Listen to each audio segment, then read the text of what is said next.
قرآن کریم در چند سال با پیامبر اسلام نازل شد؟ در مدت 23 سال. چند فیصد مطمئن است؟ 100% مطمئن هستم. در کجا خواندیده؟ اینو خواندیم دیگه، در مکتب خواندیم. نام خدا. بیخی دیگه مطمئن هستی؟ بله 100%. آفرین. 100% که مطمئن هستی. در یک سوالت ما هم 100% مطمئن هستیم که خودت جواب دادی. درست؟ یک سوال دیگه پرسان میکنم، اگر او رو هم درست پاسخ بدی تو برنده یک عدد موبایل از طرف برنامه با هلال میشی. درست است. آماده هستی؟ بله. خب ماشاءالله. حضرت محمد صلی الله علیه و سلم چند همسر داشت؟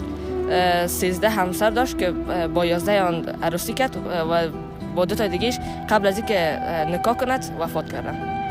چند فیصد مطمئن هستی؟ 100% مطمئن. اینو در کجا خوندی؟ اینو در مکتب خواندیم. در مدرسه هم خواندیم میره. در کتاب مبانی اسلام آمده بود. چند خب باشین دوستکای ما رو میجا بیاین شما می طرف استاد که در کمره ما خد شما هم بیاین.